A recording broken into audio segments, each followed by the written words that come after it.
Welcome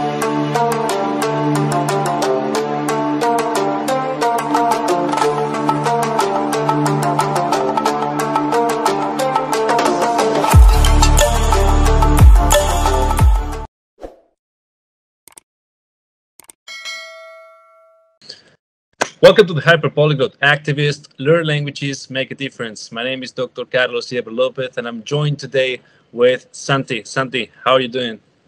I'm doing great. Thank you for having me here. Sure. We're going to discuss a fascinating language called Caló. And first of all, for our audience, people who are not familiar with the language, amongst which myself, what is Caló? Well, for starters, I'll just say that Caló, it's a dialect of the language. The language is normally referred to as Romani or Romany, depends how you want to pronounce it. Romani ship in the Romani language. So when you say Caló, that's actually a dialect spoken particularly in Spain and France. But there are a lot of different dialects all across Asia, Europe, Africa, and the Americas. And when you say dialects, do you mean that in all of these places there is both lexical similarity and mutual intelligibility? Or is it just the fact that it belongs to the ethnia of the Romanis what makes all of them dialects of Romani? Both. Yeah, you have. Well, if you want to, we can start by talking a little bit about the history of the language. Sure. Go ahead. So, it's highly debated, but we know that centuries ago, maybe around 6 centuries ago, a group of people from northern what it would be now India, from northern India, left towards the east. Now we don't know why that happened, but they came in around in the thousands. Okay, a lot of people. Now they made all their way to across Europe to Spain, and then from Spain to the Americas. They also went down to the Balkan region, and they even reached northern Africa. So over the centuries, you see that their language evolves, and they also start becoming more kind of diasporic. That's the word. Like it becomes diasporic. Yeah, diasporic. It becomes a diaspora of people who, yes, share this language and culture, but sometimes it differs a lot among themselves. So yeah, you have a lot of dialects, like maybe above 1,000 different dialects, but some scholars argue that actually you can group them in 2 or 3 macro groups, right? So one would be, for example, the so-called Vlach dialect, that's mostly spoken from Romania to the east and to the north too, in Scandinavia, and then you have other dialects that are like more in the region of the Balkans. Right. And then, of course, you have in those in northern Africa, those are called Drom. So those are quite different. But yeah, so you have a huge variety. And me personally, the one that I'm learning is the Vlach variety, which is it's probably the one that is most spoken in all Europe and in the Americas too.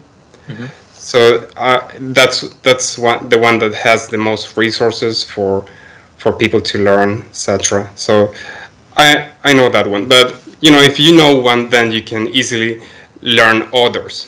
Right.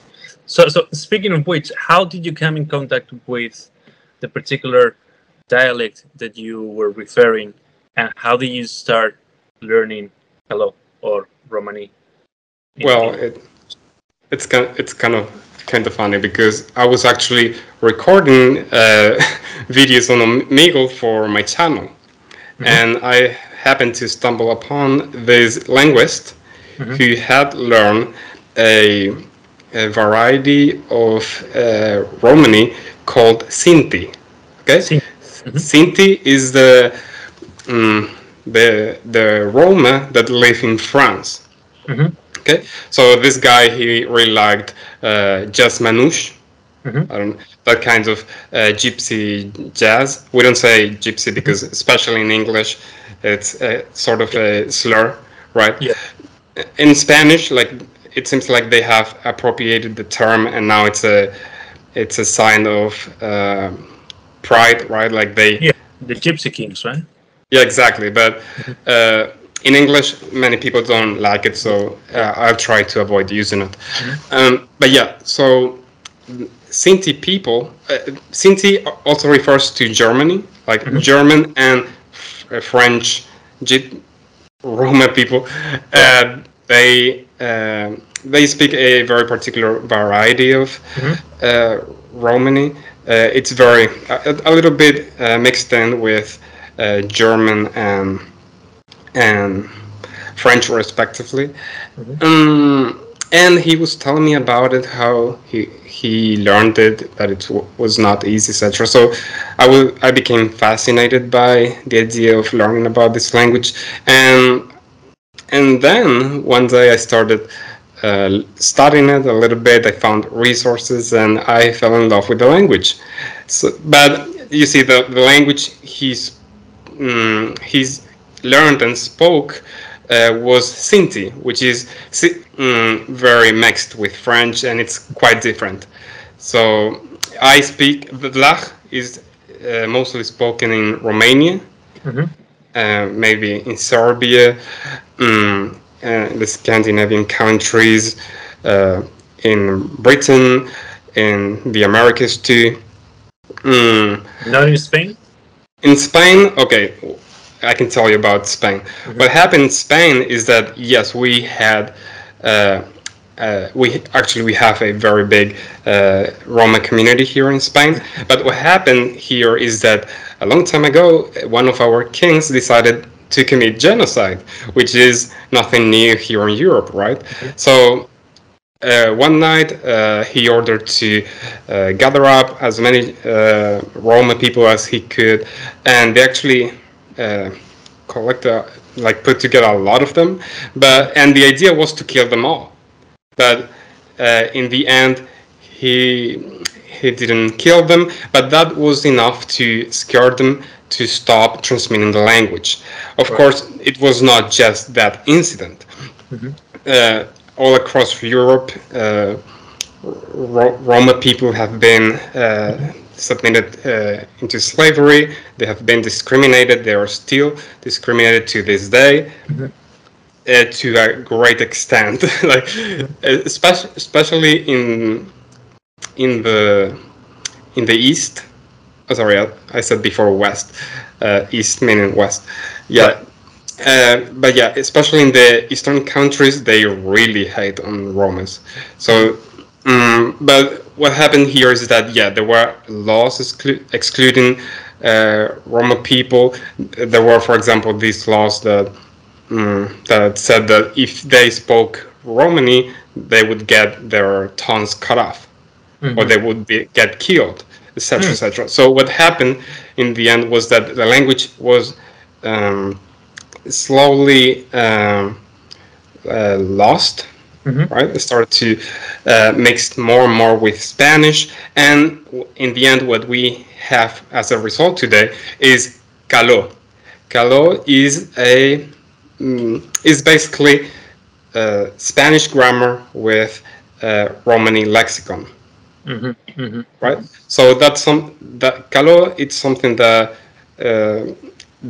many Spanish Roma speak, but mm, but yeah, it, people are already forgetting about it. Right. And the thing is that actually, as even though it's being lost now, we Spaniards have taken a huge vocabulary from that. I wanted to ask you about that. Okay. I think a lot of people are curious about that. What are some of the words that have entered the Spanish lexicon, or perhaps vice versa? Because you said that Caló is basically Spanish grammar with Romani lexicon, but Yes. maybe some of the Spanish lexicon has also been incorporated into Caló. Yeah, like you can Romanize vocabulary, Yeah. but since Roma people or in Spain pretty much speak Spanish, like there's no one Roman language that can actually acquire those. It's already mixed. Right. So let's do this. This is a lot of fun. What words are from Romani origin? Well, for example, paripe, hacer un paripe. Okay, like to pretend you are working, whatever, but you are absolutely nothing. Well, paripe actually comes from paro, which is it's a Indo-Aryan root, which means heavy or difficult. Right. If you add the pe, you nominalize it, and it becomes difficulty or heaviness. To do the whole thing. Yeah. Yeah. So that's paripe, giñar. Okay. That comes from ginel, which means to take a poop. Yeah. What else? For example, chaval. Chaval comes from chavo, also Indo-Aryan in origin. That's where the word chef comes into English, right? The chefs in London, for example. Then there are a lot of examples. For example, in English, you also have lollipop. That actually comes from lollipabai, which literally means red apple. And the theory is that maybe gypsies or Roma, just to let you know, guys, in Spanish, it's okay to say gitano. Anyways, so loli means red, pabai means apple, and actually pabai in Hindi, for example, means fruit. So it's all interconnected. So the idea is that Roma people would sell these candy apples, right? And that's apparently where lollipop comes from. Yeah, I could be all day saying words like that. Currar. Pureta. That's one that you can very easily see. Yeah. Pureta means comes from puro, which means old. Puruno means old person. So that's another one. Jalar, like in Andalusia, people say jalar, meaning to eat. Yeah. That comes from jal, to eat. Also very similar in Hindi. Privar, la priva, okay, to drink. That comes from, I think, privel, or something like that, yeah. What else? Yeah, like you have so many words. And let's talk about the standardization of the language. Like, is there any dictionary where these words are accessible, or is there any institution that it's of the likes of the Spanish Royal Academy that quote unquote oversees / prescribes the language while pretending it describes it? Well, it's very complicated because, first of all, the diaspora of Roma people is extremely diverse. Sometimes they understand each other, sometimes they cannot. Sometimes their culture has changed quite a bit among themselves. So, like for example, I've heard that in Sweden you can they actually have very different clans Yeah. of Roma people, and sometimes they don't like each other. They don't talk to each other. So, so if that's the case in Sweden, just think how it is on a global scale. Yeah. It's very difficult to agree on a dialect that everyone would take as their own.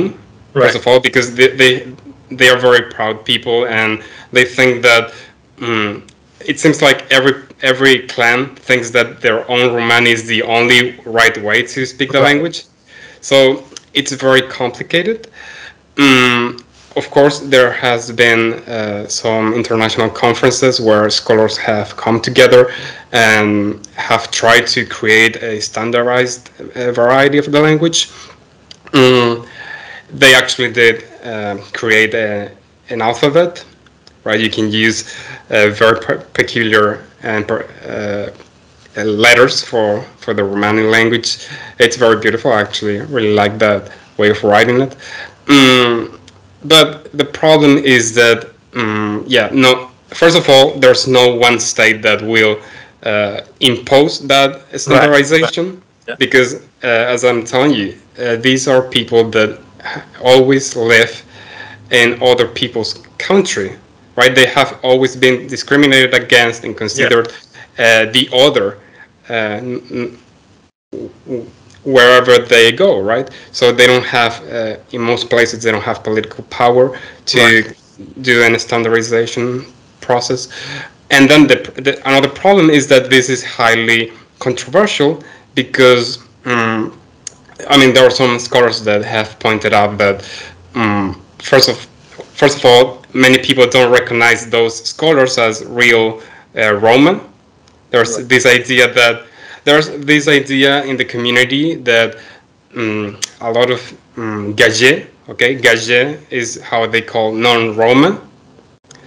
In Spain, we say payo. So there's this perception that there's a lot of scholars and linguists and whatnot that are sort of fetishizing the language and the people, because think about how we perceive Roma people in the West, right? We think of them as as these mystical beings. They are witches, and they they are, you know, even in English it's particularly dismal because they say, for example, I'm a gypsy, right? And you see them on TikTok saying that they are gypsy when they're just stupid Right.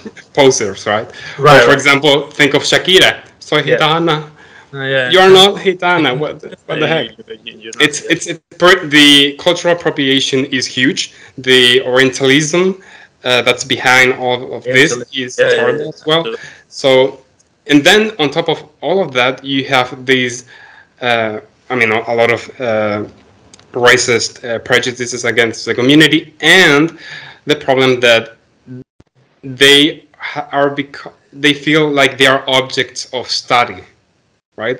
They Yeah. are being scientificized, whatever the word Right. is. Right. Right. Right. So Fetishized, objectified. Yeah. yeah, and sometimes it feels like it's the Gaje who are constructing the standard language, or what Right. the future of the community, something like that. So there's a lot of resistance in that sense. And also there are some scholars that say, well, we never had our own state.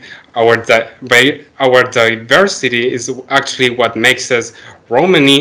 Everyone different, but you know, with this common cultural background, whatnot. So actually creating a standardized version of the language is just discriminating everyone. Right. Right. Right. Right. Yeah. You have a point there. And what about the future? What is, in your opinion, the future of Caló slash Romani? Well, the thing is that it really depends on the country. You have some countries where they speak it very fluently, um, and for example, in Serbia and Slovakia, these places they speak it very fluently. In other countries, also in Sweden, They speak it very fluently as well.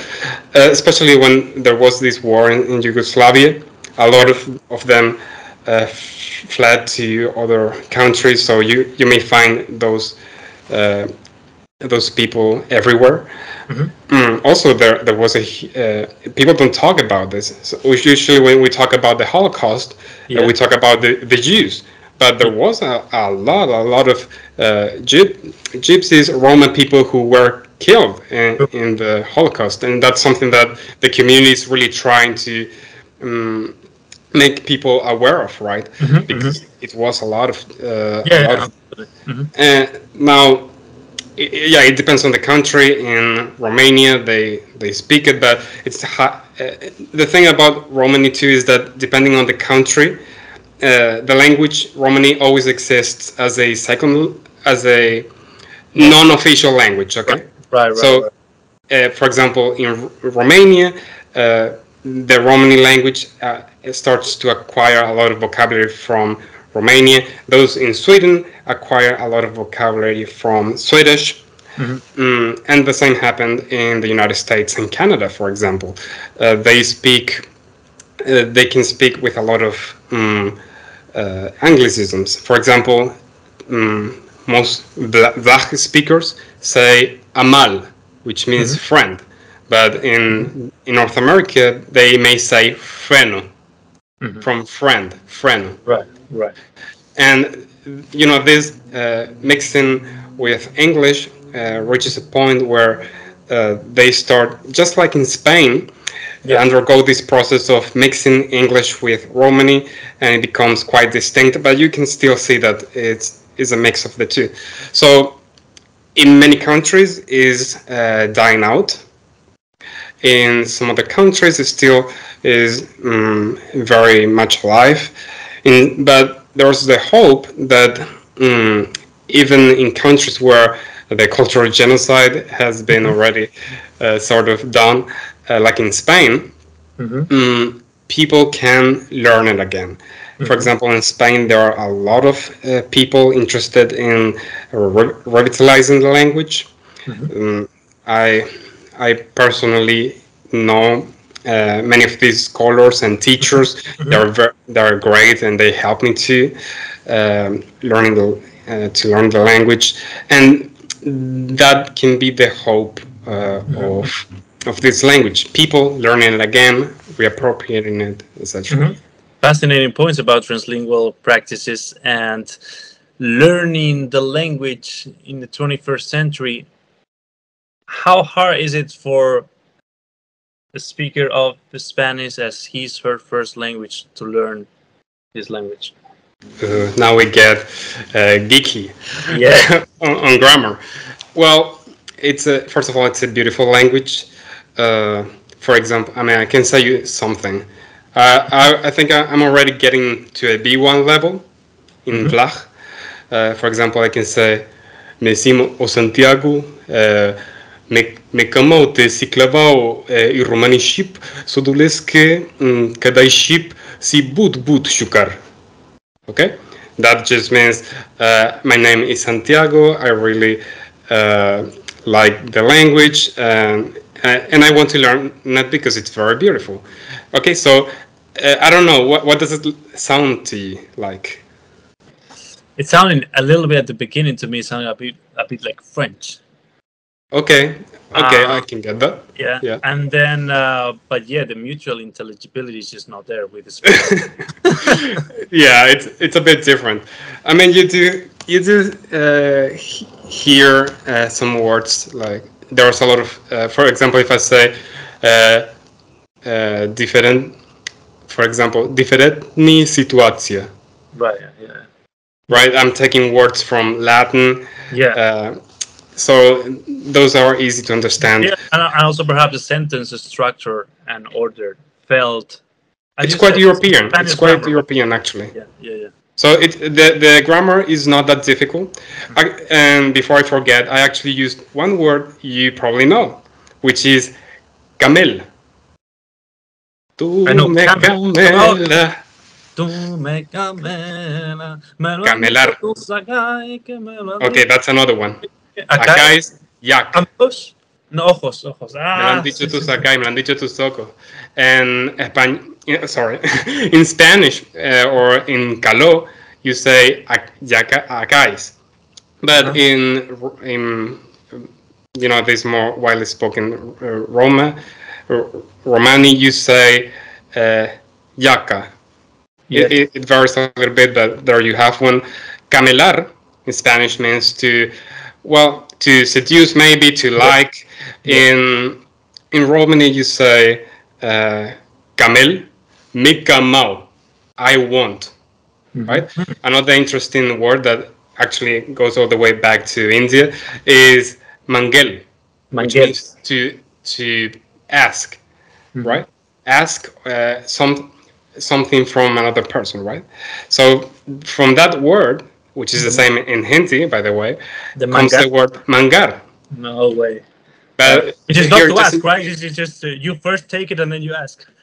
well, yeah, it sort of changed there, but it's interesting because uh, also the word for uh, to steal Mm-hmm. in Spanish we say chorizo, Mm-hmm. but that doesn't come from the sausage, right? That Right. comes from choro, Mm-hmm. choro or chorel to thief or to steal. Mm-hmm. Interesting. Choro, chorel, the verb. And actually, in India, you can still hear people say chori, chori, chori, Mm-hmm. a thief, Mm-hmm. right? Oh wow. So And just one thing before I forget, is Niña yes, Pastori part of the Romani community, or is this cultural appropriation? yeah, because she's not half or anything, right? I don't know. I'm asking. I have no idea. Mm, I've okay. I don't know about Niña Pastori. She sings beautifully. I love her, her music. Now, but I can talk in general about attitudes of the Roma community, if you want to. Mm-hmm. Sure. So, who is a true Roma, right? That's a huge question. It's very controversial. Uh, Romale, the Roma people, they don't usually agree on this, Mm-hmm. but there's a general sense that it happens a lot. This happens very often that they have this idea that they must keep the language away from foreigners. They say, I Well, think they say they have a saying actually. They say, I'm gonna butcher this, but they say something like "Meshkarle rumale I rumani ship si amare zor among the no Meshkarle gaje uh, among the gaje our language is our strength." Okay, so mm-hmm. they have this saying, and this that reflects their idea that they must stay closed off to the world, and in that way they can continue uh, their traditions, etc. And and yeah, the idea is that they don't have much because a lot of people in the Roma community across Europe suffer from discrimination, poverty, and a lot of social problems. So the only thing they have is their identity, and this is very important for them. So they don't want to lose it, and one way of not losing it is not sharing it. Also, because they suffer so much discrimination, they don't trust foreigners. Mm-hmm. There's, for example, this story that's told very often Mm-hmm. that in Nazi Germany there was this sociologist. I don't know the name of her, but it's actually factual. This happened. These Nazi researcher went to the Roma communities. She learned the language, and then like they was welcome and everything. But then she used her knowledge of the language to identify Roma people and send them to Auschwitz. Mm-hmm. So this is just one example of how Right, right. People you can become know suspicious yeah. of So people and so. they have a lot of historical reasons why they Yeah, have these attitudes. yeah. Now, this depends a lot of on the country. across Europe, they usually speak better Romani than here in Spain. So they are more used to Gaje, white people or non-Roma people learning the language. Now, well, it's interesting though is that here in Spain, because they lost the language, now what makes you Roma is not so much the culture or the language, but the genetics, right? So I've heard from people, if any Romates listening to this, jump in the comment section. Because in Spain, for example, if you are half Roma, many will not consider you Roma, right? Meanwhile, there are people who are more open and they may say, well, if you behave like a Roma, if you know the language, then you are one of us. It really depends, but because of this situation of discrimination, this problem with identity, etc., you will meet a lot of people that basically don't trust you and don't want to share the language with you. On the other hand, a lot of people will. So it really depends. It changes from country to country. But yeah, that's the general overview. Very interesting, the linguistic attitudes of speaking community. And now let's finish with a golden minute, where I'll let you Okay. say whatever you want to say about this language. Well, what can I say? It's a very, very beautiful language. I really like it. Something that I didn't tell you, but I think it's for us linguists, people who love languages. Uh, Romani is very interesting because although it comes all the way from India, is actually maybe the most European language there is, because it has taken words and grammar from all different kinds of languages across Indo Europe. I think what's the word? Lo diré. In Europe, Asia. This combination. Eurasia, yeah. Eurasia, exactly. Thank you. For example, actually you can see where they on their I'm forgetting my English shit.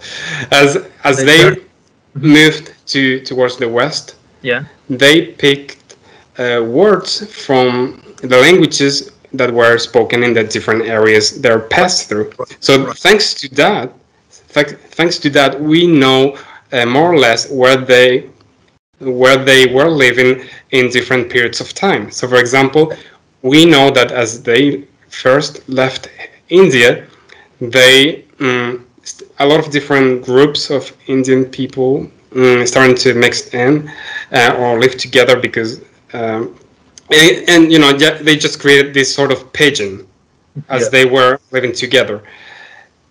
Interestingly enough, we know that most of the words that come directly from Indo-Aryan are words related to war. To hit, to die, spear, etc., etc., come from that period. So we may think that there was a lot of, wars at that time. Then, as they continue moving towards the west, you start seeing more and more Persian words. Why? Because of the Ottoman Empire. Right, right. And you can see that then they reach Greece. Interestingly enough, nowadays many people may think of Roman people as these people who work with metal, right? They are welters, etc., etc. But actually, most of the words related to this kind of job comes from Greek. So we may assume that they acquired that knowledge of wielding whatever when they were in Greece. Actually, they have acquired so much words from Greek that we may assume that they spent a lot of time there. And then, of course, they moved elsewhere, and they kept on learning words. So it's a very rich language, full of interesting linguistic facts. It's a great way to get to know the Roma community and understand that in its diversity, understand their struggles, and I think that for anyone who is Gaje, who is not Roma. Of course, if you're Roma, go on, learn it, because it's something beautiful to, you know, revive that language that your ancestors used to speak.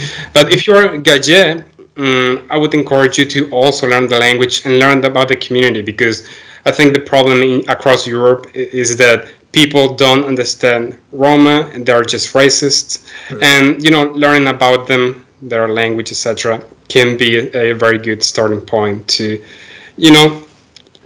start understanding each other, because they are not like the Jews that have their own state. They are going to continue living among us, and it's great that it's like that. So let's promote a cultural exchange. Indeed, in matching the spirit of learn languages, make a difference. Thank you so much, Santi, for contributing and enlightening us about this fascinating language. Thank you for having me. Thank you.